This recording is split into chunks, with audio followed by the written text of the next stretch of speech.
What's up, guys? This is Cade Lamb with Fear Not Do Right, and this is the Fear Not Do Right podcast. Today I'm here with Paige Roux. Good job. Otherwise known as Some Chick Who Shoots. Good on job the on old that, too. Instagram handle. Some people either call my last name Roux or a gal who screws up my handle, so good job on that. I'm not going to lie. I said Roe. Yep. For a while. That happens a lot. And then in preparation for the show, I was like, I'm going to do a little research here. And then I was watching Reloaded, a couple episodes of Reloaded. Yeah. And you're like, hey, it's Paige Roux. And I'm like, write that down, Write that down. I always tell people it's kangaroo. So, good one.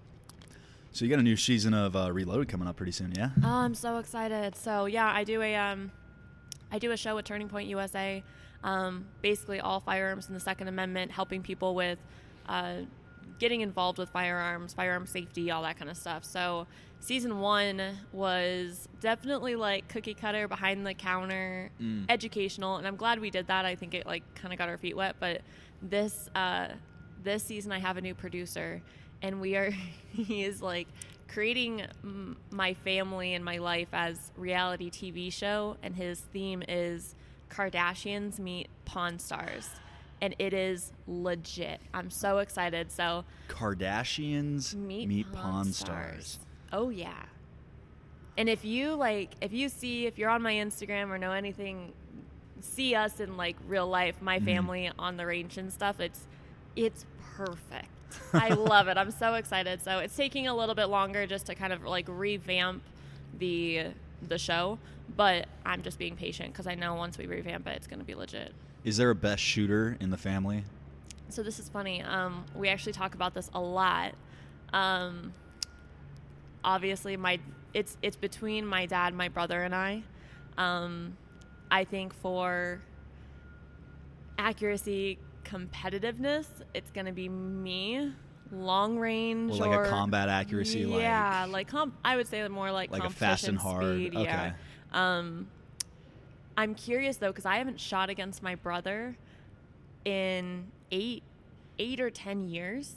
And so I think we're going to do tactical games together, a competition in September in Arizona. So he thought about doing it as well. So we'll train together, and I'll be able to shoot against him. So I'm just obviously going to save myself, but I think it depends on what avenue you say. Who do you think shoots the most? Me, 100%. Yeah. Dad will test guns. Nick is one of the managers at our shooting range. So I think he shoots from time to time, but training wise and actually doing like courses of fire and stuff is me. Okay. Not to brag, but. So what are you carrying right now? I have, not on me right now, but it's in my purse as right now I'm carrying a Springfield Hellcat, a SIG 365X. I was going in between. What's the 365X? I don't think I've heard of it. Okay, so I learned about this recently as well. So there's a 365. Right. 365 XL, which is just a little bit longer grip. Right. It's like the full-size frame with the shorty upper? No, longer. Think of it as like Glock 43X. Okay. Or think of it as like the 43, 43X, and 48. Okay. Right? The Glock 48 has the 10 rounds, but a longer barrel. Mm-hmm. And then the 43X has the 43 upper or slide, but with the 48 lower. Okay. Okay. So 365X is the XL grip with the 365 slide. So shorter slide, but optics ready, flat face trigger. It's okay. Legit. So I carry that one. Huh? How long you been running that? So I would say 5 or 6 months now. I love it. So I go in between that and then my Glock 43X. I love my 43X because it's totally Gucci'd out. So it's just stippled and aftermarket trigger, optic on it and everything. My 365 is pretty bare bones right now. However, I love the holster for my 365, and I can't find one that reciprocates for my 43X. So right now I'm just carrying the 365. What do you carry? Right now I take advantage of my size, being 6'2", 230-ish pounds, you know. I actually have a Glock 35, Gen 3 Glock 35. You. See, females can't do that. We can't do that. And like right now I'm wearing a tucked in tank top and high-waisted pants. There's nowhere to conceal. So normally what I'll do, like we're going to dinner tonight and I'll be wearing a dress and everything. The only time that I'll carry in a purse is like a crossbody and on my body, on my right side, I'm right-handed. It's like secured. And I'm like when I sit down at dinner, it just sits in my lap and it's still on my shoulder. That's really the only time, but outfits are hard for girls. We can't do that. And you're open carrying right now. Well, kind of. So whenever I like do this with the show and stuff, I'll have it open carried just because like the way it contours on my waist makes me a little bit makes me look a little slimmer. The way it adjusts. The way it rides on the hip. Because usually I'll like appendix carry. I'm a big appendix carry guy. But we're sitting. But I'm sitting, and it's a Glock 35. Yeah. And you do the math. I hope to have kids someday, and that is not really conducive to that. Fair. I was going to say, do you carry the 35 appendix? Yeah. So I'll usually carry the 35 just because. And why? Why a 35? Met TC. I have two carries that I kind of roll through. So Met TC, so mission, enemy, terrain, time. Don't look at me like I know that. I'm very civilian life. We're totally different spectrums. Yeah, so basically it's mission dependent. So like what environment I'm going to be in, what are the, I don't know, parameters of the situation that I'm going to be in. So if I'm just kind of casually carrying, right, having that extra firepower with like a full size pistol, and then it's a 40 cal. And why a 40 cal? Because it was given to me by my dad. Okay. When I got home from my mission, he was like, "Here you go." And so this is actually the same Glock that he had when he was on SWAT.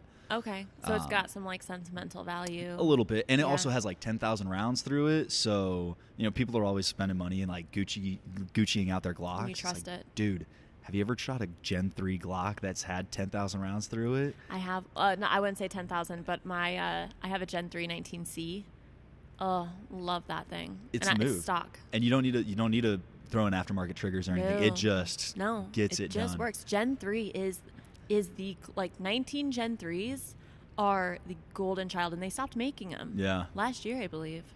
Yeah. See, I'm trying to like get some 3D printing going. Get 3D print my Gen 3 19. You just made this podcast get shut down on the internet because you just said that. And it's already been shut down. Don't Awesome. Good. Yeah, it's already like starting to get flagged on Instagram. It's great. Isn't that crazy? I love it. It means I'm doing something right, right? That's true. If you're not shaking feathers, then you're not doing something right. But then if I'm not carrying this, because it's it is large and cumbersome, and holster options aren't great for it. Well, holster options with a light aren't great for it. Mm-hmm. I have a Ruger LCR that's 9mm, so it's a little 5-shot 9mm snubby. Yeah. No hammer. Oh, I've seen it. And that thing is awesome. You are like the total opposite of me and my students. You're like the typical old school cowboy, I would say. Like I just got my 40 cal and my backup revolver. Yeah. My backup snubby. Well, but you're modernizing it because it's 9mm. Not to make fun of you. It is. Well, here's the purpose, right? What is the purpose of a sidearm? Yeah. Just get you back to your primary. So, 5 shots of 9mm. Like, I'm not going to be taking crazy shots with it, but I am going to be able to, like, engage something and get back to my truck, get out of the scene. So why a revolver over a semi-automatic? Always goes bang. True. Always goes bang. As far as reliability goes, it's and no shell casings. Yeah. Yeah. Not gonna lie. Now, do you do a lot of like training and stuff with your students when it comes to like courses of action stuff courses of fire that you run? Do you do a lot of training with your students for scenario-based stuff? Depends on the level that they want to train to. So, like, I'm a full-time firearms instructor. I did not think that I was I kind of fell into it. Like, obviously, just to give my background, we own 3 indoor shooting ranges, one of the largest indoor shooting ranges in Arizona, Shooters World. I grew up literally in the gun industry, so my dad, I mean, I just watched my dad teach classes and everything. I was 14 RSOing classes for law enforcement, Phoenix PD. Like, I was in those classes, and just like they were like, oh, let's see if Paige can shoot, and I ended up shooting really well. So I knew all this curriculum, and I became an instructor while I was going to college for like tourism, and I was like, oh, I'm just going to instruct because I can make more money and I know the curriculum. So started doing that. Long story short, 2020 hit and we needed to teach more, or we needed more instructors. So I ended up being a full-time instructor, dropping out of college because I was not going to get like mask mandate and all that kind of stuff. Are you telling me that you didn't want to pay hundreds of thousands of dollars of debt for a degree? Weird. And I'm doing just fine. And you don't need a degree to like be a firearms instructor. So became full-time firearms instructor, and I basically found my passion with new shooters, and I'm definitely like an empathetic person. So a lot of my students are brand new or have a fear around firearms. So I'm kind of that doorway of, hey, let me welcome you, and it doesn't have to be this intense situation. And like we have a lot of discussion, and it's very like much so like that, and very empowering. And different scenarios, people who have been in like traumatic firearm experiences growing up, had firearms pointed at them as a child, like those kinds of things. So when it's rare that I get a student, and I'm working towards that, but it's rare that like they stay the course to that point, because a lot of people think, okay, I feel comfortable to go to the range and practice, but now like, okay, I'm not really ready for like that scenario based training, so they have to like do other stuff to build. I have done classes and private lessons where I'm running through scenarios with them, where I'm putting them under pressure, but where like what I see the difference in the gun industry, and my students are going to be different than the people that you train with, right? Like I take advanced training classes. I want to be put in those scenario based trainings. I want to get shot at with UTMs. Like I have done it. You've done the UTM training? Oh my gosh, it's so fun. Yeah. Have you taken any? Yeah. I did a close contact handgun in North Arizona, and we did tons of scenario-based training, and I ended up like, you don't realize what you do, what I ended up doing, and I think it's because I'm an instructor, so I want to take control over the gun. Right. My aggressor, when they said go, my aggressor just started speaking Spanish, and I was like, isn't that freaky? And I was like, wait a second. And it totally caught me off guard, because I was like, what are you saying? But I totally almost leaned in rather than stepped back, and he drew his gun and started firing at me. And he only got me in my hand because I literally lunged at him and grabbed on top of his slide to cause a malfunction. And there's a video of it. It was legit. But I mean, like, I shot my, like, literally point blank into my pinky. Yeah, but that's not like a career-ending injury. No, like if you were to go real world with that, that's not. But then I drew not... my gun, and in the scenario, like I don't think I would have full function of my right hand had I shot point blank. Anyways, super fun, hurt like hell, but all of that, like intensive 2-day 8-hour courses, or even 4-day courses, like I live for that. It's rare that my students get to that, because they're like stay-at-home moms, or single moms just wanting to get comfortable, different age groups.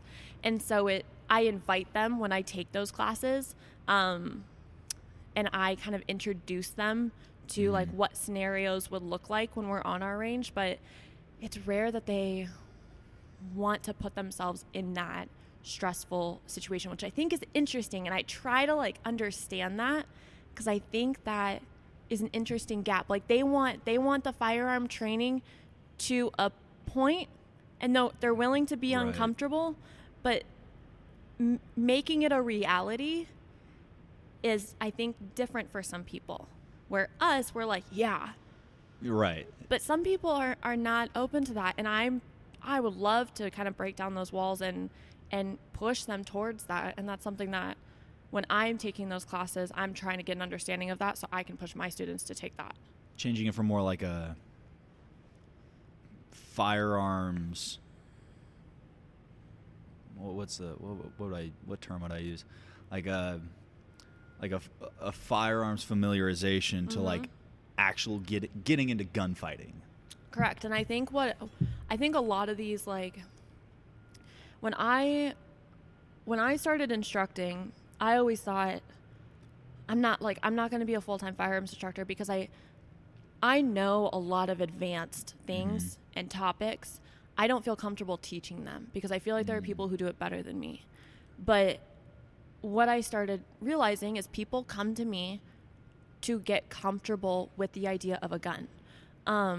And I love that, and I have a passion for that. And so I was like, I need to be okay with that, because all of these training groups that you and I train with, right, or military, they're all high speed, low drag. Like, you have to have a certain amount of training, but you have to have a certain amount of training and understanding, because if you handle a gun unsafely, you're out. Like, there's no ifs, ands, or buts. Oh yeah. Right? Like, you're going to be taking a dirt nap. You need your own equipment. There's specific language that is used that you need to know, unless, like, it's almost like a inconvenience if you don't know that language. Like, no one's willing to, like, sit down and take the time to explain that to you. And I take those classes and I'm like, okay, my students, like, even myself, like, if I didn't know about firearms, I would feel dumb taking those classes, and I wouldn't want to. And so I was like, there's this gap. Like, we need basic firearm instructors. And so I think of it as like a calculus teacher at a D1 school. Okay. Probably has a really hard time teaching kindergarteners how to do addition, because they come to them already knowing how to do way more than that. And so how do you explain, like, it takes a special person to be able to explain the basic things that to you and I are completely common sense. But to those people, I mean, they're placing their finger on the trigger every third round. They're manipulating the gun, and you have to remind them and reinforce them in a productive and healthy way to want them to keep going. It takes a special person to do that, and that's what I love to do. That's awesome. It's interesting. I've definitely noticed regrettably, I've found myself being like kind of a gatekeeper, where it's like, oh, you shoot a Palmetto State AR. You poor. You poor. You poor. You obviously don't shoot. There. Like, you stay in your lane. We're going to be, you know what YouTube videos they watch depending on what gun they have. Oh, yeah. Oh, yeah. They're definitely not watching your videos. Yeah, I don't shoot Palmetto. But if you do, it's okay. How do you overcome the gatekeeping? Because I feel like, honestly, that really is one of the biggest hurdles for new shooters, especially 2020, 2021, 2022. They're the most new gun owners in history. Yeah. What I will say is they're the most open-minded gun owners in history. Gun owners in the past come and they need to know all the things in order to have the confidence to walk into that gun store, to know enough to face that gun counter, male or female.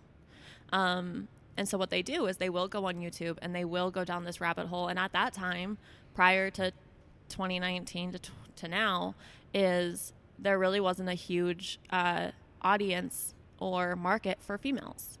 And now females and African Americans are honestly the largest growing new firearm owners to date is females and African Americans. So Joy Behar is getting her they're calling her out because she was like, hey, once African Americans get guns in this country, I saw that, then gun laws will change. Well, it sounds like they do. I literally I teach a basic handgun class, right? Like, this is a gun, this is the parts of the gun, how to load it, basic marksmanship, shoot, and I kind of like show you defensive shooting, marksmanship shooting, yada yada. 4 hours.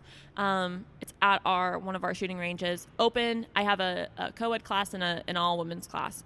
I had an all women's class, and I don't know who signs up for these. I'm just one of the contracted instructors who teaches it.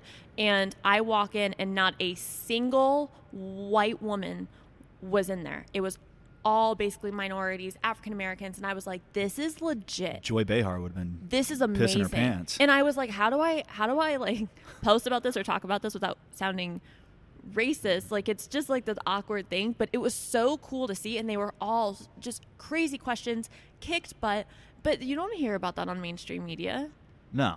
Like, people don't talk about that. So they're the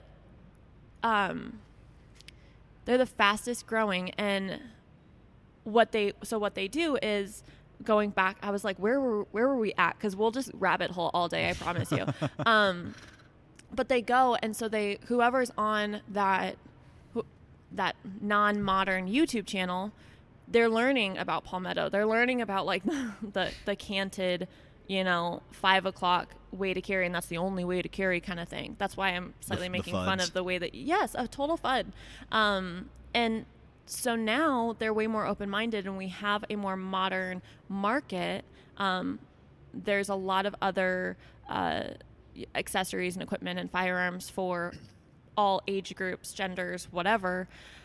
So I think they're more open-minded. But I'm an extremely empathetic person, which I think helps me as a firearms instructor, because I listen to my students. Not that I'm saying firearms instructors don't, but I think I listen to them on a much heightened level. And I empathize with them, and I love customizing their experience based on their lifestyle and their previous upbringing and idea of firearms. And I like sharing my experience with firearms, and we're able to have that open conversation. So I have people who are not about guns, or they're liberal or whatever, and they're coming in, and we are able to have that good conversation, whether it's about just the whole concealed carry topic, or if it's about accessories and what type of gun. So I always give them the information. I give them questions to ask when looking at a firearm or an accessory, things to look at. So Kydex holsters, what I look at is how it's molded, what it's made out of, if it's molded out of, a blue gun or real gun, if, just like if it's machined or if it's handcrafted, things like that. A firearm, like, what are you using it for? Is it used for multiple people? What caliber? All these things to think about and ask so that they can make their own decision. So if they choose that palmetto, if that palmetto is like the bee's knees for them because they went through that checklist that I gave them and they came to palmetto, awesome. But they were able to make that decision, because just because you don't like palmetto doesn't mean that they won't like palmetto. So I've recently had a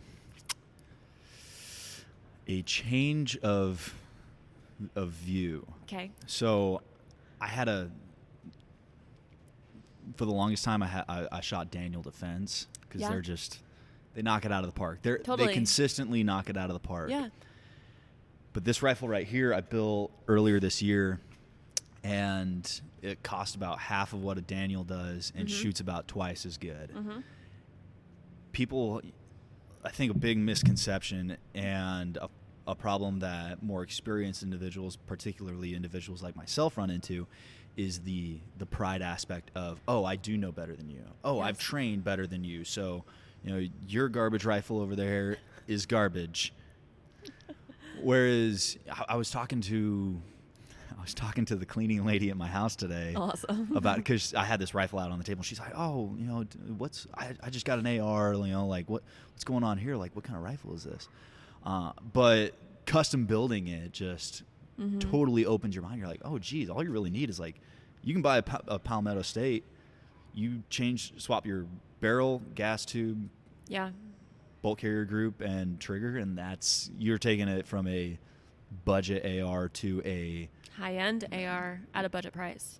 Exactly. Yeah. But you have to do that right. And even now, like, even myself, like, I'm still learning, because I grew up total pistols. Like, I'm definitely more knowledgeable about pistols than rifles, and I'm learning the AR platform, and still, I mean, to this day, like, I can tell a good AR from a bad AR, but I'm still learning that, where, like, right now, I don't think I have the confidence. I know I can, but I don't have, like, the intense confidence to build my own AR right now. But because I mean, you have to be knowledgeable about what buffer tubes are good, what barrels are good, what to look for. Like, that's a whole nother avenue that is not my expertise. It's something that on the side I'm learning about. But if a student came to me and they're like, I want to build my own AR, I'll be like, I am not the person for you. But let me direct you to good people that I trust to help you with that. But totally. And I think that also comes to your upbringing and your background. Like, your military. Daniel Defense was military contracted for a while. Daniel Defense components were, yeah. Okay. And like, for me, like, one of my first ARs was a Daniel Defense because it was legit and it was the brand, and it was that old mentality of like, yes, like, they were the brand. You can't go wrong with it. So that's what you're going to do. And you need to also, this industry grows so exponentially fast. And so even in the past 2 or 3 years, I have seen it just broaden in, yeah, you can have a budget rifle now. It doesn't have to be a $3,000 rifle to be a good rifle. You don't have to spend that amount to get that name brand. And there are other brands. It's almost like you want a boutique gun now. Yeah. You want that new up and coming gun that new up and coming manufacturer that they're like, hey, they're doing this at this level for half the price. I want to highlight that brand now because they're awesome. Well, it's like bougie is getting bougier. Yes. But and I love bougie.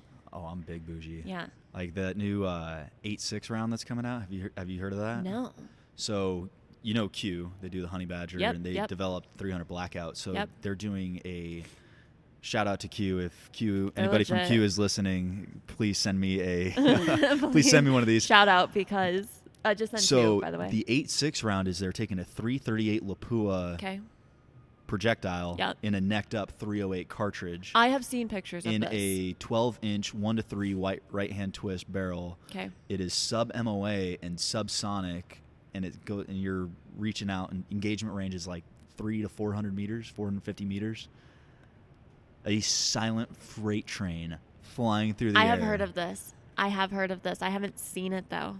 Yeah, so they're doing it in a short action, like a short bolt action platform, and then someone is I don't remember who. It's not Q, but they're doing it in an AR platform, like an AR-10 platform. That's wild. It's crazy. So an 8.7 round. 8.6. 8.6. I'm sorry. 8.6. But no, I mean, they're also going to be going for like $10,000 out the gate, which is just. And that's like, I guess that would be boutique / bougie. That's a combination of it. Well, Kyle Rittenhouse wouldn't be running around with an 8.6. Correct. 100. I mean, now he might be, but no, 100%.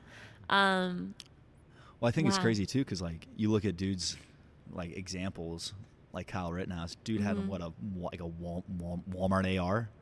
It was what was it? It was a standard bare bones AR-15. Had like an airsoft optic on it. I'm thinking like a Rock River. What do I normally sell? It's like the Smith & Wesson MP-15. Yeah. Right, like basic bare bones. Now I don't know. I want to like look up what gun he had. I should know this.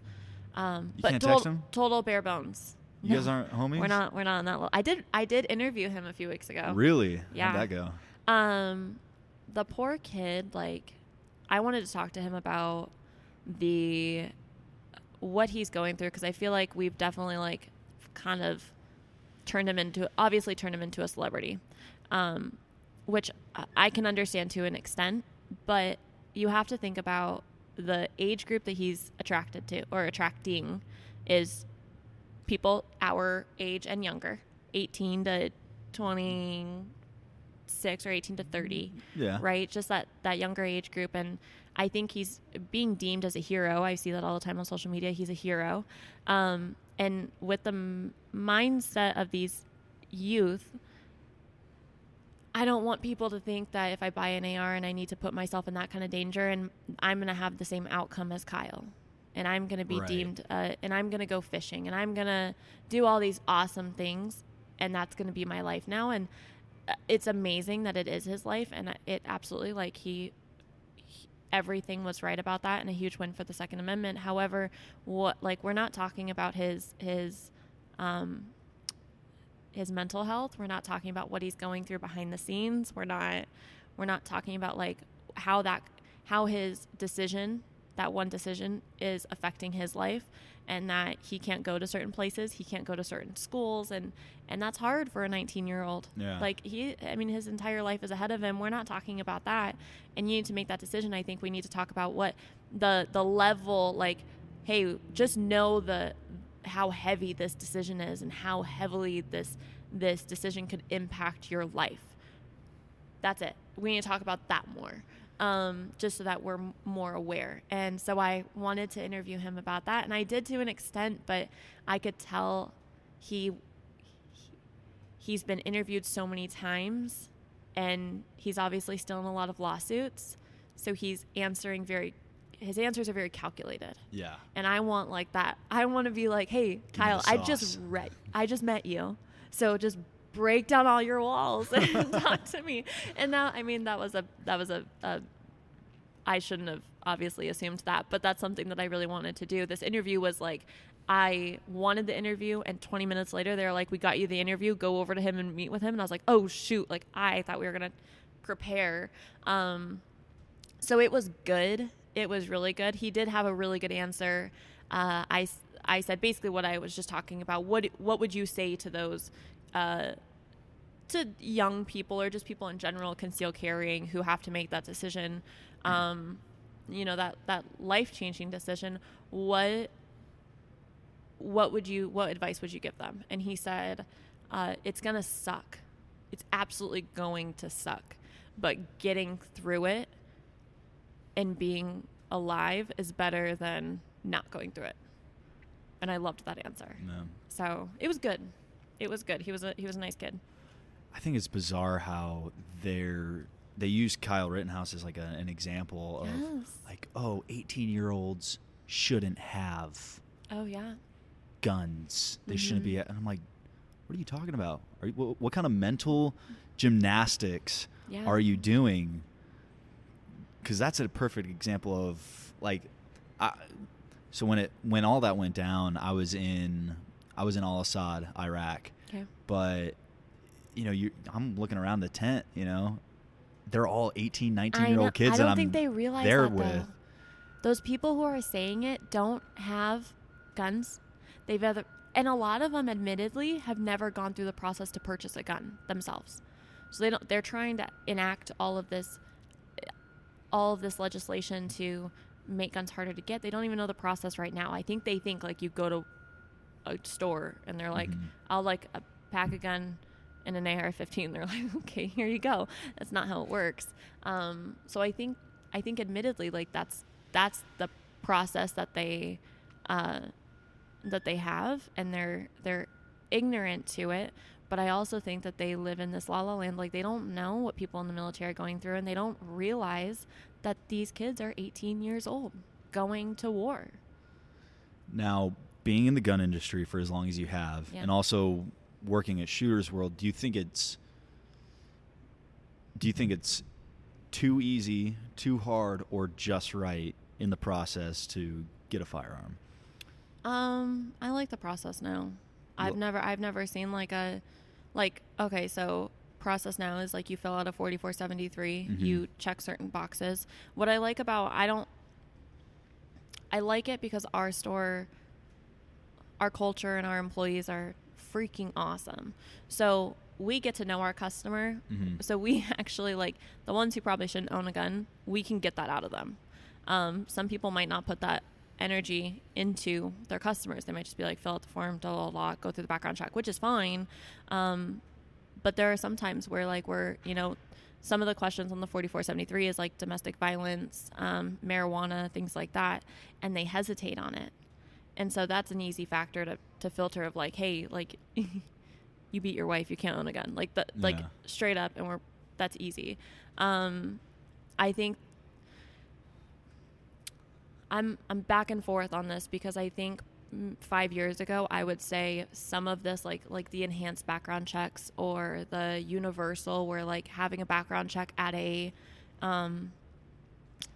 all gun shows, I'd probably be open to it. The issue right now is this administration, their end goal is gun control or complete gun confiscation. I don't know how they're going to do that, but that's their end goal. So when their end goal is that, and not to, when we think about enhanced background checks or things like that, we were like, okay, like it's to filter out more people who probably shouldn't own a gun. Like that's logical to us. Mm-hmm. But the people enacting this, their end goal is completely different. They say that they want safety, but their end goal is to remove the Second Amendment, right? I mean, Biden's famous quote is the Second Amendment is not absolute. So their end goal is that. So I'm not willing to even give an inch anymore on any of these bills, because I know that their end goal is malicious, it's scary, and it's to get complete power. Mm-hmm. So now I'm like, it's good where it's at. I don't want to go any further in enhanced background checks or more gun control for law-abiding citizens, because regardless, those criminals are going to obtain it illegally. So, personal take, I think it's egregious that I can't have Amazon deliver a 240 Bravo to my door. No checks. No checks. No checks. I mean, that is the true meaning. Like a full auto. I want a full auto. Why can't I go to a store? That's probably the one that bugs me. You can get one. Just if you really want one. I could get one. I know. We've talked about it. I've been thinking about this, and there's obviously a cultural Marxist agenda that is being pushed down, top down. Right. But it's also being pushed bottom up, where you have these new generations that are coming in and, younger than us. Mm-hmm. Because we're kind of like the last, because you were born in what, 95, 96? 96? Yeah. So 96, right? It's like that last group of kids that kind of, like we had Tamagotchis and like played with dirt. Oh, right before technology, but not. We had a knife throwing board in our backyard. Mm-hmm. We had blow darts that had actual like stickers. Oh, not a PVC one? It was okay. So no, ours was a little bougier than that, and it had like additional ammo on the sides. There was like paintball, there were BBs, okay. There's all these different types of ammo that we could use, and we would shoot each other. We would have airsoft wars in our house. Oh yeah. Like that was my childhood, and I think you're right. Like airsoft guns, paintball guns. Last generation of that, and technically, what year were you born? 96. Oh, okay, perfect. Yeah. So we are still we are the last year of millennials. Is it? Are we millennials? Yes, I searched it because I did not want to be Gen X or Gen Z, and so I searched it. We are the last year of millennials. You don't want to be Gen Z. XQ you capping, bruh. Plus, I know. Capping, bruh. That's bussin', or I don't even know what language they speak. It's so bizarre. I don't have a TikTok either. I'll never have a TikTok. I just made one for this podcast, and that's embarrassing. I have 4 You're followers. gonna get shut down though, because I had one for my Reloaded show, and I got deleted in 2 days because we posted 2, what do you call them, TikToks? Posted 2 TikToks, and because it had a gun in it, immediately shut down. Oh. And deleted my account. So I'm no longer, thankfully. But I didn't manage that account. I had someone else manage that one, but all of 2 days, and it was done. So I said no more. Yeah, I think that so China. Yes. Right. Communism, Marxism, they're the entity, and people will probably tell me that I'm wrong all day about, well, they're capital, whatever the hell China is. Mm-hmm. They make decisions. Every decision they make today is for 50 years from now. Yeah. And so when all this gun control is coming down, they're not gonna be sending dudes, goose stepping it down the street saying, "Hey, give me your AR-15." Mm-hmm. That's never gonna happen. That is completely bizarre, because if they were to send UN blue helmets down the street, I'm gonna have a very nice collection of blue helmets in my garage. Just stack them. Just start stacking them. Stacking them. But what they're going to do, or what I foresee it as is you breed that mentality how, like, you go back to the 80s, right? You had movies like Red Dawn. Yeah. All the action heroes, you know, Stallone and Arnold, you know, they're in Predator. He's just there with a machine gun just burning down the forest. It's awesome. You don't have movies like that. You don't have, you know, the imagery. You don't have that mindset, mentality, anything like that. And so these kids... Too masculine. It's too masculine. It's too scary. And you don't need to have guns. I'm glad you agree with me on that. Very masculine. Very scary. But what's going to happen is, like, 20, 30 years from now, like, maybe not our kids, but probably the kids after that, they're going to not have any sort of... They won't feel any need. They won't feel any obligation to have firearms at all in their life. And so if no one owns firearms to begin with, if they don't have a culture of, yes, guns are foundational to this institution and keep me free, if they don't have that taught to them, if they don't have that... I was going to say, if we don't fight for it now, that will happen. Then they don't have to goose step down the street and take the guns. They just... Well, no one has any guns anymore to begin with, so there's only, you know, a very, very small population when, you know, Kate Lamb is living out in the woods like a weirdo with a... Manufacturing his own firearms. 3D printing. Yes. Yes. And it restarts. And then Ruby Ridge 2.0. Yeah, the more... I mean, that's why we train. That's why I love having that dialogue. I love reaching that demographic of people who are on the fence of, like, I understand. Like, I have students who come to me and they say, okay, so I want to ask you your take, exactly how you are on some of these gun bills coming out. I want to talk to you about that. And, like, what is the process now? And but they're asking these good questions. What's the process now, and how is that going to change it? Because I think it sounds good. And I'm like, I understand why you think it sounds good.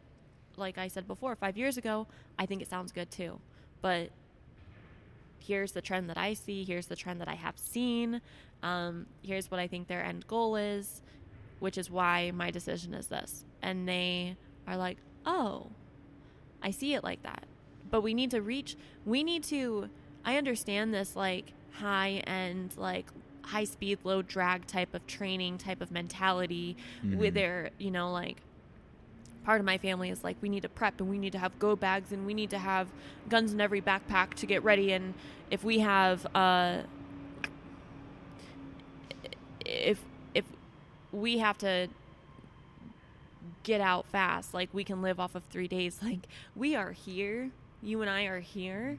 We need to take steps down because we already, like, we've got the Second Amendment. Like, we are fighting for it. But how do we get those people in the middle? And we need to bring everyone in that in our industry.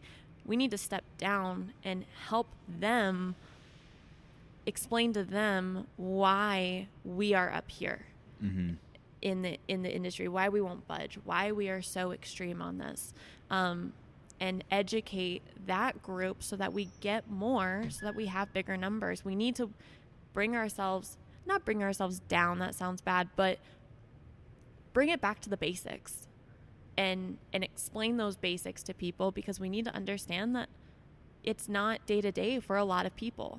And we need to make that day to day, or help people make that day to day, so that we have more numbers and they understand why we're not budging on these bills. I think that's where this industry needs to go right now, honestly. Well, you probably see it often with new shooters. There's always something that is kind of the catalyst where they're like, oh, I need a gun. And I've definitely had, I don't know if you've had experiences where you're like, oh, I am in need of a firearm right now, but they're kind of crazy. They're like, I think the first real one for me was, so when I was a Mormon missionary in Idaho, I got shot at all the time. People would pepper our car with shotguns and stuff. No way. Oh, it was awesome. It was great.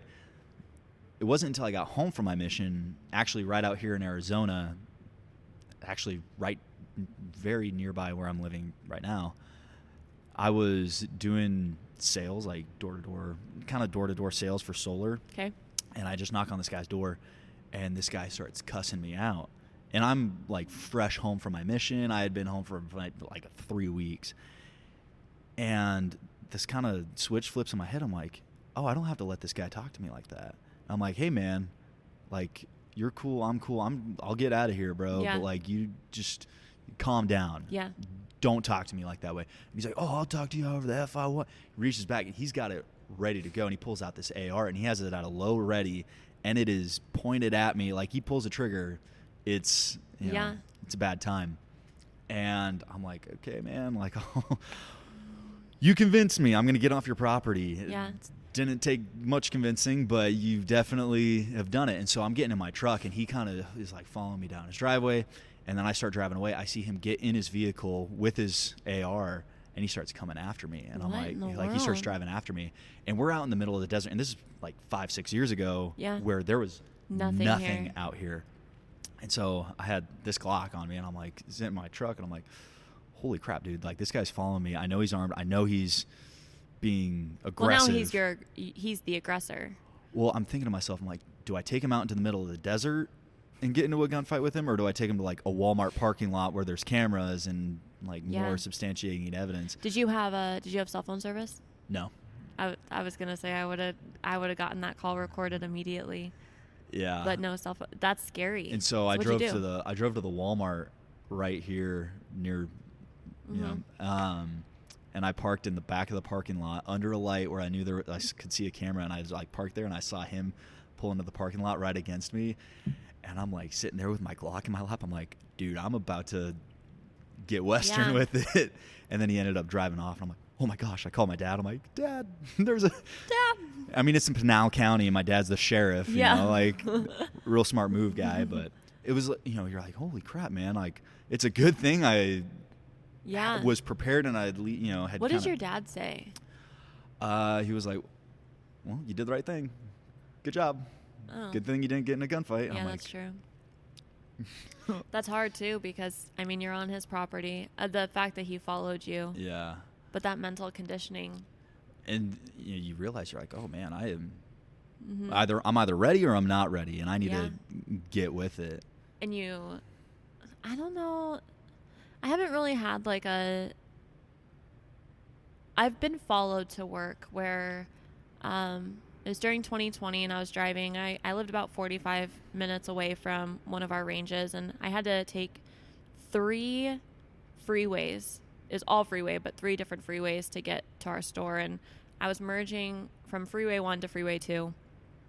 And I don't know if I like cut this person off. I didn't think I was. Like, I'm like confused by it. But what I did do is the person in front of me, the car that ended up following me, slowed down, and like substantially. Like, there's no need to. I was still behind that person, and I was driving with my, holding the steering wheel, and my hands did like the flailing like hand motion of like go, and I think out loud I was in my car was like, go, like you're going 40 in a 65 70 mile speed limit, which is 65 in Arizona is more like 85 80, 90. Yes. But I was like, go, what are you doing? I didn't like use profanity. Obviously they can't hear me anyways, but I didn't like flip them off or anything, but I did like the hand flailing motion. And then I remember getting onto the freeway, and I was like, sorry, I shouldn't have done that. Like, I was like self-reflecting. Well, a few miles down the road, I see this car get behind me, and it was the car that was in front of me. And they ended up following me from Freeway 1 to Freeway 2. It was about 15 or 20 miles to the exit of our range, which is a very interesting random exit. I'm like kind of like trying to like swerve in and out of vehicles safely, like just changing lanes, speeding up, slowing down, trying to see like if they're trying to pace me, and they were. And then I ended up calling our store, and I had 3 of our guys stand, and we all open carry at the store, stand at the entrance of our building. So when I turned in, they went into the turn lane, saw them, and then drove away. But that like was super scary, because I was like, one, do I follow, like, now they know where I work, or maybe they just pull in, and I don't know. Like, I'm running through all these things, but then, like, you sit there and, like, my adrenaline is pumping, and I'm like, what is going to happen? Like, if this person ran me off the road, is there, like, now there's tons of road rage happening, that are people are using firearms because they can't control their temper. It's scary. And, like, you're running through, and now that I think about it, I'm like, I probably should have called 911 and just, like, had that information recorded. I should have done this. I should have done that. But in that moment, you're like, oh, fight or flight.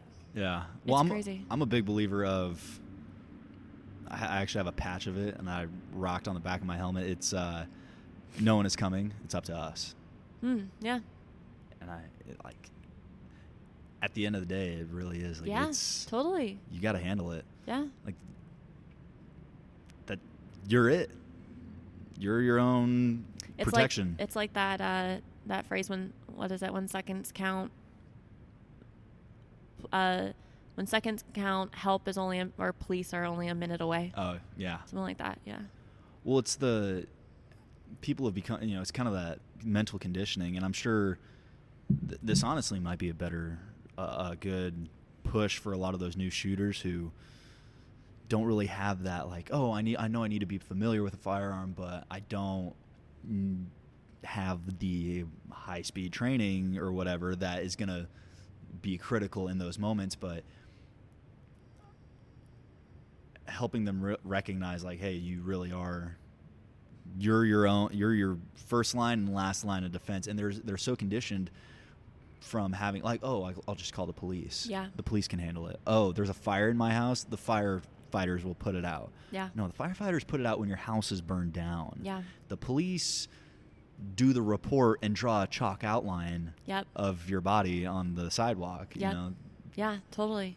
And it's hard to get people out of that mindset, though, because the people who think that are also the people who want gun control because they want to be government dependent.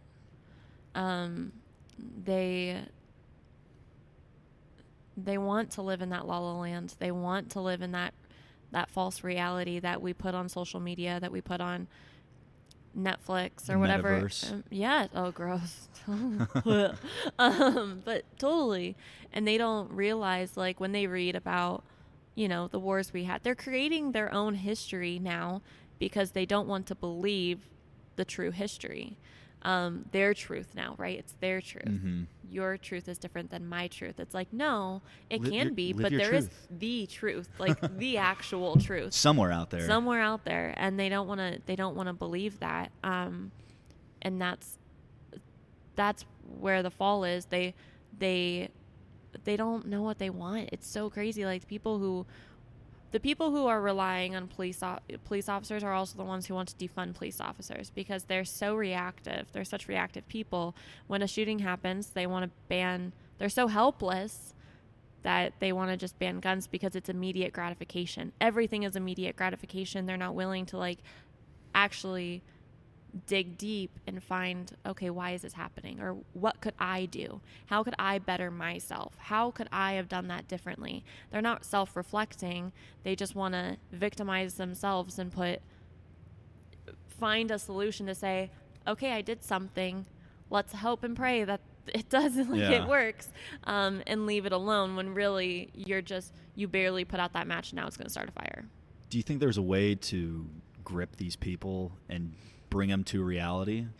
To an extent, no. But that's why I think there's different levels, and that's kind of what I was talking about. Like, you and I are on this level. People that I work with are on that level of understanding, where what I do see is as I'm getting older and, like, this industry and the patriots, I think, are more we're more willing to self-reflect. We're more willing to want to better ourselves, to want to kind of see everything from 1,000 feet and kind of, like, look at everything to improve themselves in society.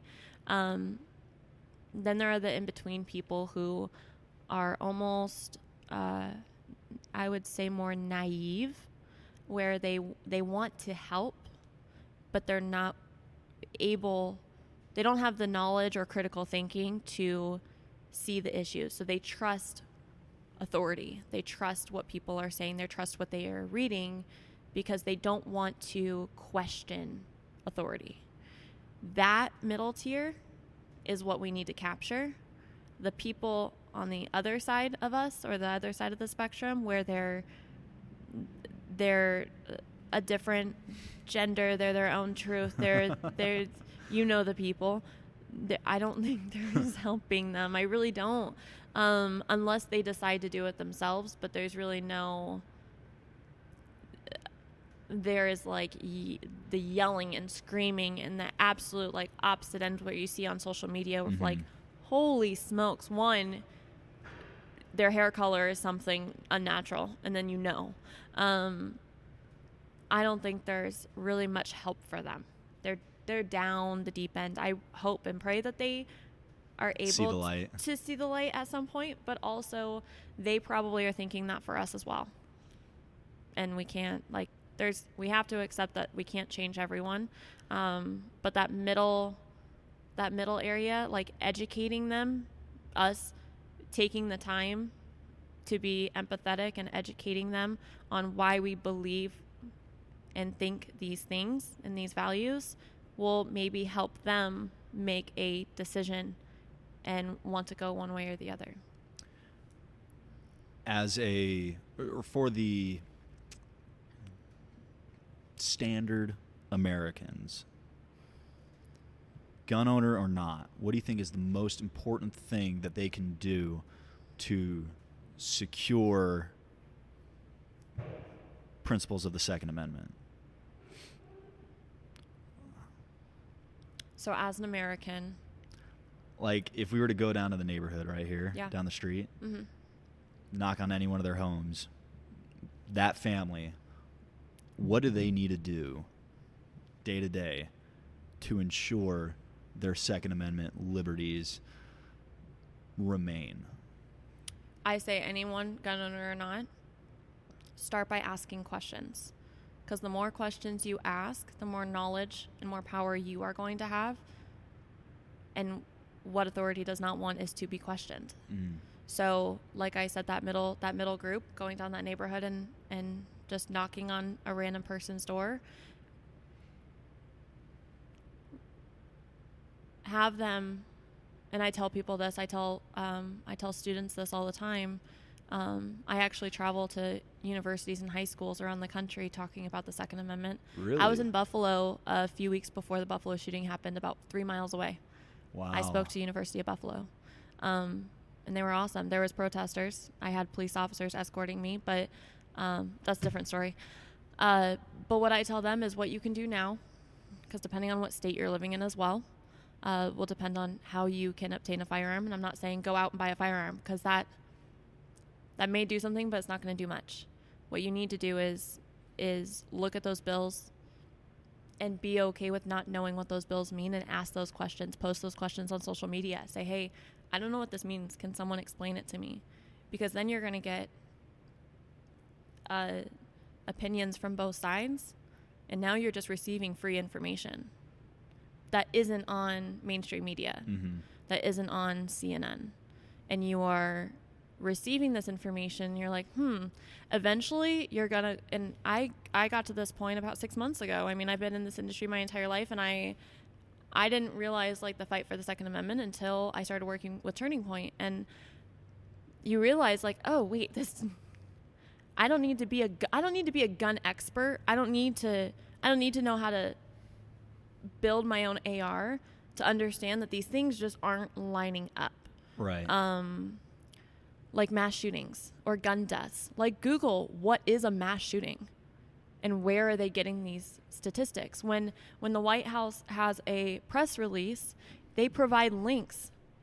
Take an extra 2 minutes and click on that link to their source, because half the time their source and what they're saying don't match up, but they know half the people are not going to click on that source. The numbers are wild too. It's crazy. When you look at them, oh my gosh. It's crazy. It's so manipulative. Everything is so manipulative. Read the gun bill about protect our kids, and actually. Is that the 127? I think the Sheila Jackson bill. Is that what it is? It's literally called the Protecting Our Kids Act.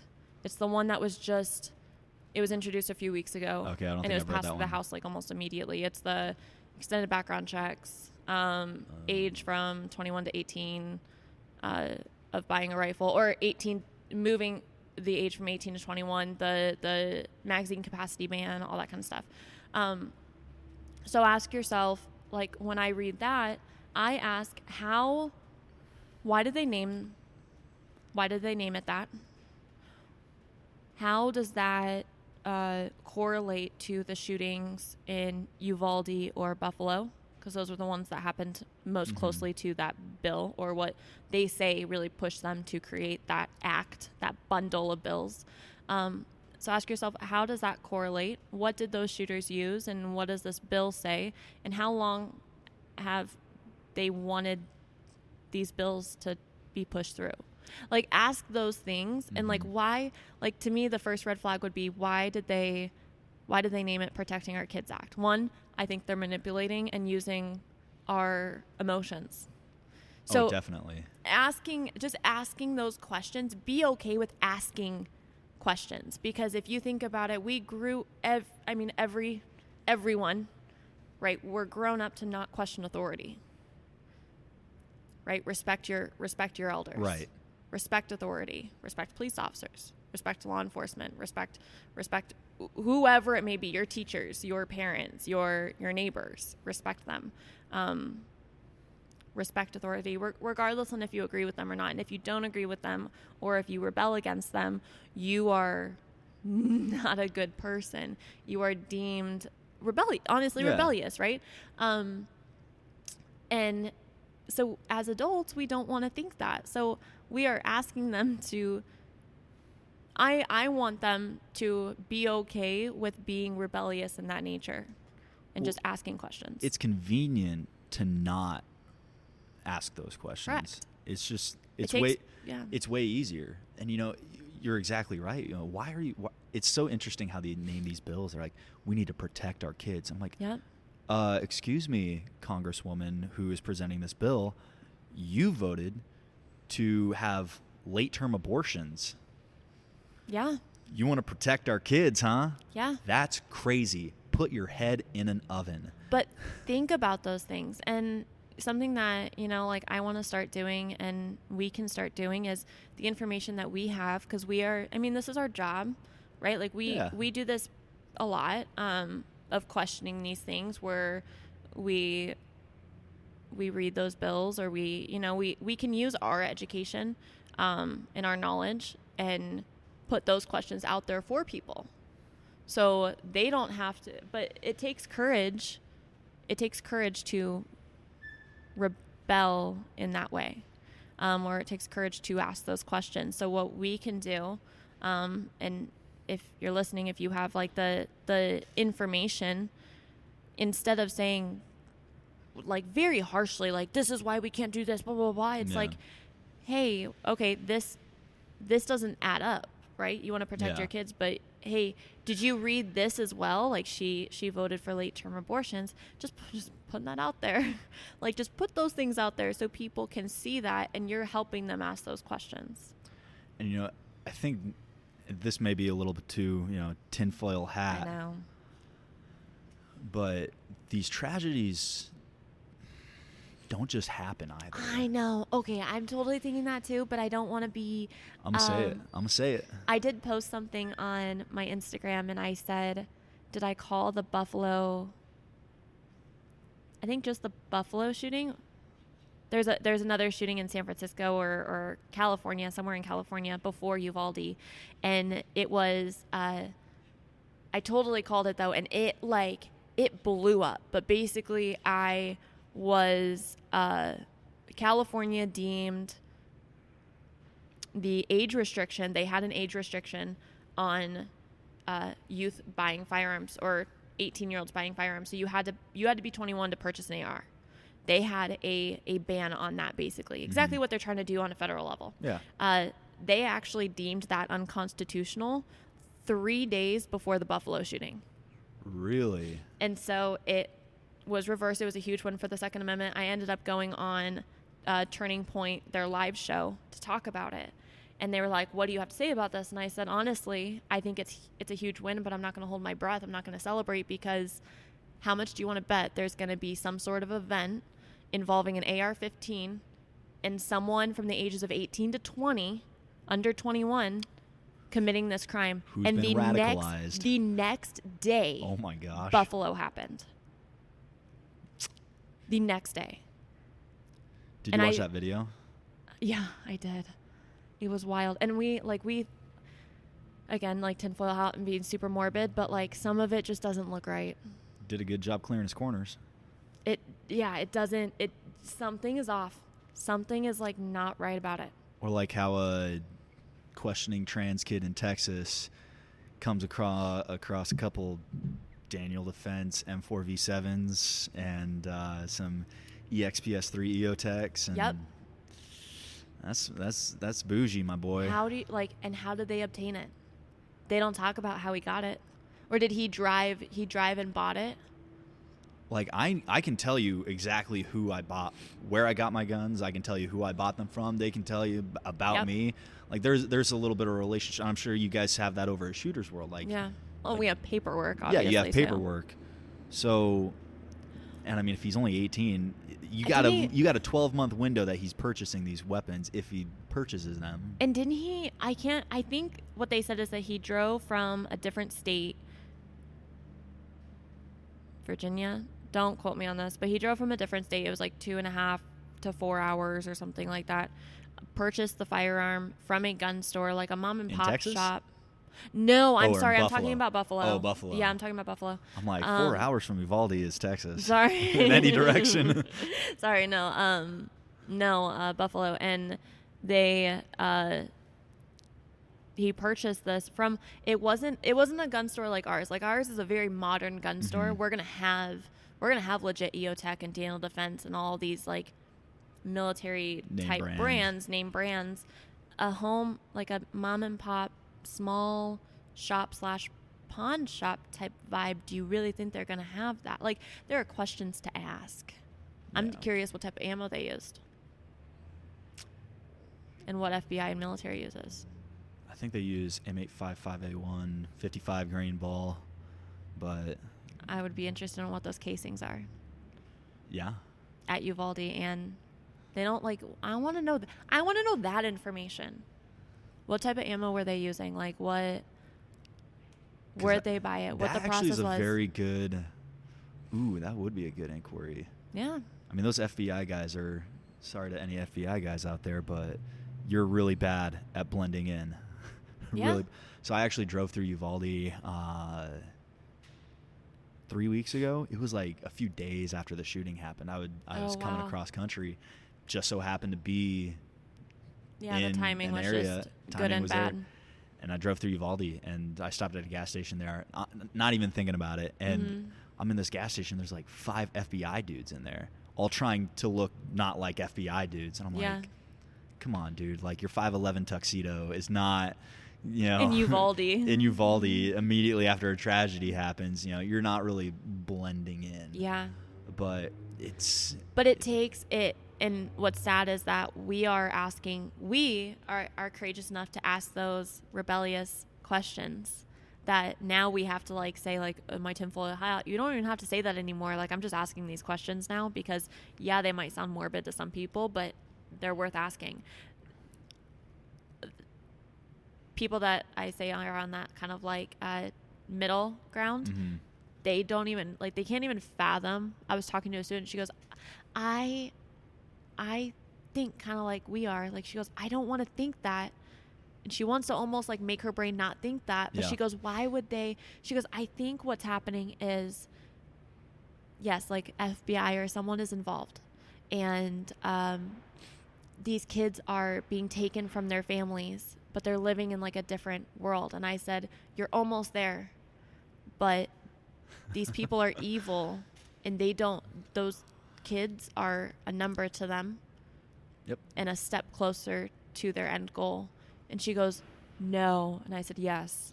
If you are thinking about that, you need to not think about like, why would they spend the money and resources and time to let these kids live a life and liability reasons of like possibly getting the word out. Like there's no sanctuary for these victims. Yeah. It's happening. Like people are dying. Now if it is happening the way that we all are kind of like thinking, like innocent lives are being taken because people are wanting power. And she like jaw dropped, eyes open. She's like, I never wanted to think that, but you saying it out loud is true. And I said, but you need to be like, I'm literally helping, and I don't want her to think that way, obviously, but it's like, don't have this like utopian mindset. Like you're almost there. Like you're asking the right questions, but you're still, you want rainbows and butterflies. And honestly, we're living in a country right now in a time that it's not rainbows and butterflies. Well, it's been rainbows and butterflies for the last like 50 years. I know. I mean, it hasn't, but it has. And then it just went 0 to 100 real quick. Yeah. Is what's happening. Well, you think about what these, kind of, you look at the abortion thing, right? Mm-hmm. It's like these people obviously they do not care for human life. So what's 20 kids at an elementary school? What's the difference between 20 kids in an elementary school and 20 kids 9 months along? Yeah. No, true. There's no difference to these people. Mm-mm. And if one is going to help them to the end of their agenda, right, in that 20-year plan and that 30-year plan where eventually, they can seize that control, what are 20 kids? It's so sad. It's sad that like we're literally saying that right now. It's super dark. It's super dark.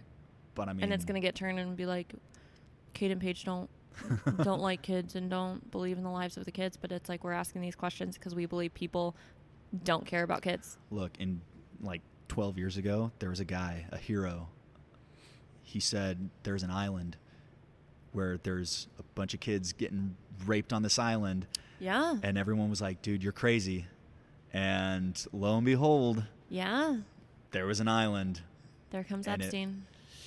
Epstein's Island. And it's like, dude, reality is crazier than anything that we could expect. Reality is darker than we think. Oh, absolutely. We want it to be bright. And they flaunt it too. It's dark.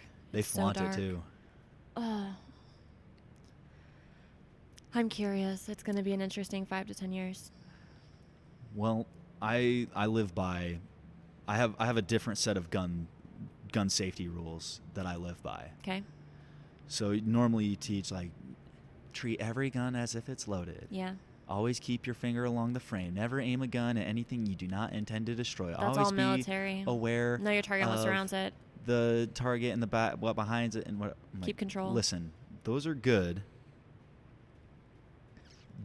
The rules of gun safety start with number 1, don't let the government take your guns. Yeah. Number 2, stay strapped or get clapped. Rule number 3, have fun. I like those. Rule number 4, always be aware of the condition of your weapon. Yeah. I hate when people say like, oh, treat every gun as if it's loaded. No. If you treat every gun as if it's loaded and you go to pull the trigger and it's not loaded, guess what? You're dead. Yeah. And then rule number 5, don't miss. I like those. You need to make like a shirt or a sticker on that. You think so? Yeah. I'll work on it. I want that. I have a suitcase that I travel with. It's like the only suitcase, and it's all white, and I'm putting all different stickers on it, so that way when I check my guns and the airlines can see all like my awesome 2A stickers that they either love or hate, that would be awesome to have on it. Do the airlines do a pretty okay job letting you fly? Oh gosh, it's either a hit or a miss. Southwest, screw Southwest. You hear that, Southwest? Anyone listening who works at Southwest? Screw you. Sorry, but they are horrendous. Half the time they don't check my gun. I need to do a post on it, but I was flying to New Orleans. They forgot my gun, or my gun was in my suitcase. I saw you post about that. Yeah, my gun was in my suitcase. They checked it. They gave me like the all clear. Yep, you're good to go. Go through security, yada yada. I show up at New Orleans, and they're like, I go to the baggage office, and the girl was not very nice, but it was a late night, and she was like, no, it's also New Orleans. Yeah, it's gonna be on the carousel. And I was like, it has a gun. Like, I'm like open about it. I'm like, it has a gun in it. Are you sure? And she's like, if it's in a suitcase, it's going to be on the carousel. And I was like, that's odd. Okay. So I go to the carousel, my bag is not there. So then I go to the office, and they ended up finding out that they left my bag with my gun in it in Arizona, which it didn't make it on the plane, which I was pissed about because I had to get back. And I was like, now I don't know. I said, I need firearm safety. I need to keep control of my firearm. You're not allowing me to keep control of my firearm, and you guys aren't maintaining control. So who should I call? I was pissed. And so basically I show up the next day. They say, you'll get a call by 11 a.m. And we'll either deliver the bag to you, or you can come get it and you'll get like a $200 voucher. And I was like, I'm not having this random Joe Schmo deliver my effing gun to me in New Orleans. Like, I'm coming to get it. And so I don't get a call. So I was like, well, 1 p.m. I show up to the airport. I kid you not. I have a picture and a video of it. My bag is sitting not on the carousel, in the middle of baggage claim. Oh my gosh. Just standing there. And so do you know what I do? We recorded it. I said, I'm going to go steal a bag. And I literally walk up to my bag, and I like turn, look around, and just walk off with it.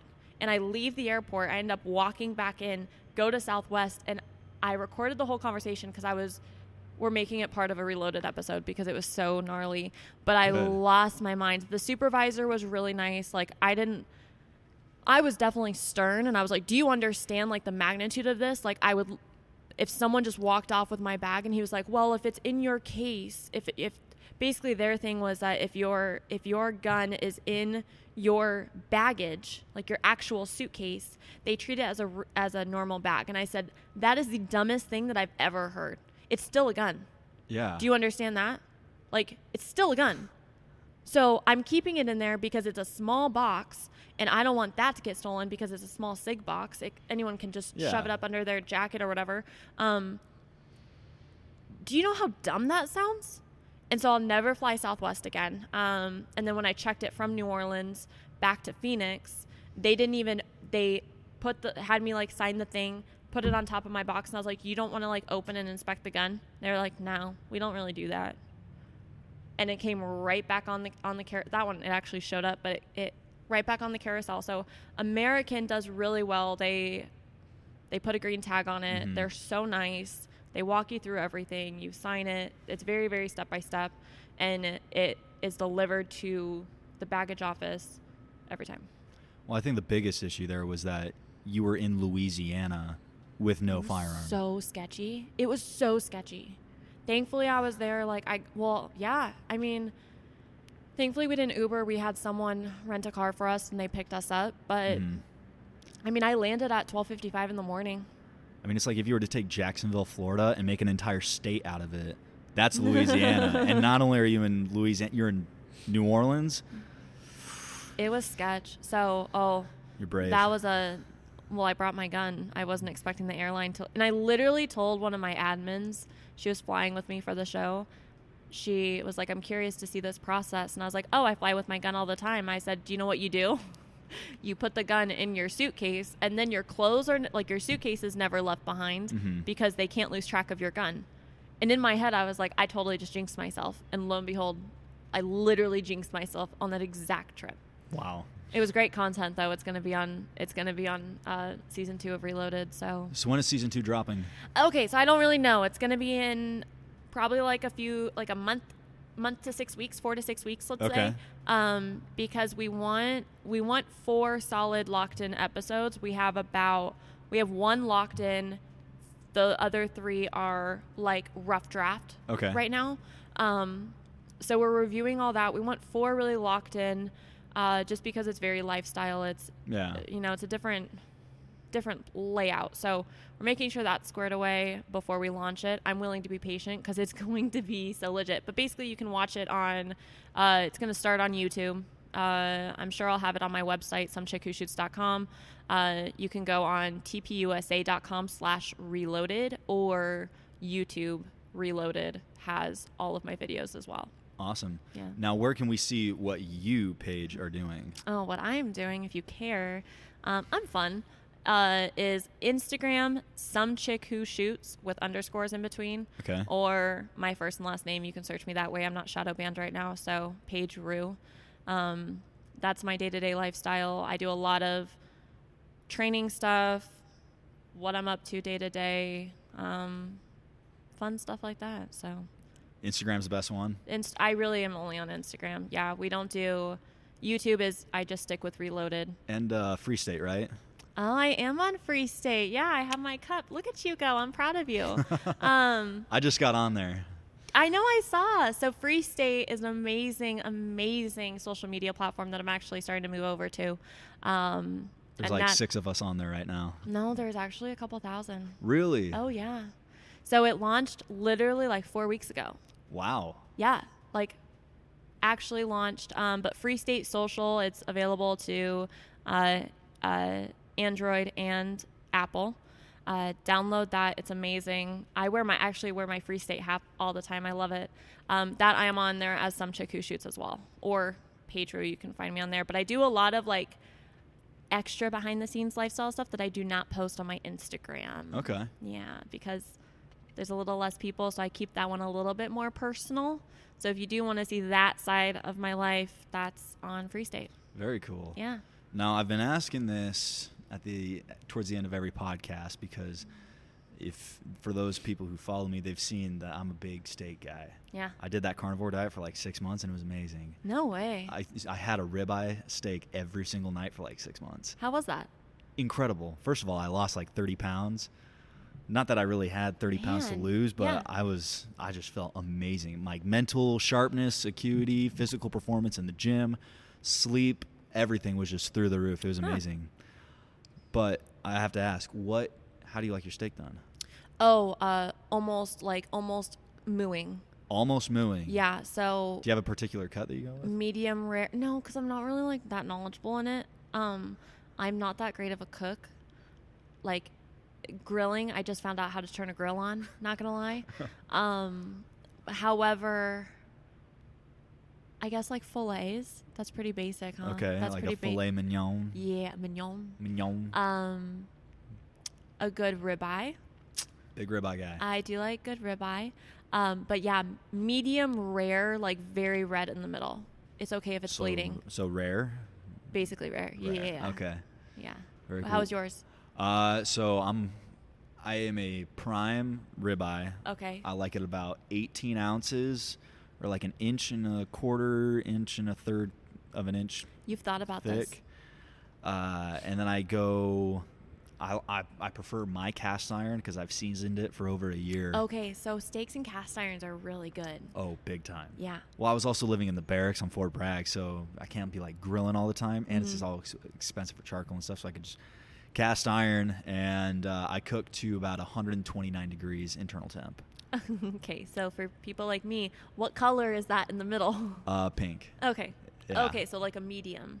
It's medium rare. Medium rare. But it's like a solid, super juicy pink all the way through. Okay. At about, I think it's like 280, 290 degrees on the cast iron, and then I do about 7.5 minutes on each side, or until 129 degrees, and then I let it rest for 7 minutes outside. So 777. Just about. What a lucky steak that is. Hey, you know what? It's perfect. You're every sharing single all of time. your steak secrets on here. I know, you got it out of me. If they waited throughout the whole podcast, they get a steak secret. See, yeah, I'm rare. I do nothing but salt. I love nothing but salt. Yeah, salt. I would say salt and pepper. I like it. It's a good one. Well, Paige, thank you very much for coming on to the show. Thanks for having me. We're just looking forward to seeing season 2 of Reloaded. Yeah. Fun.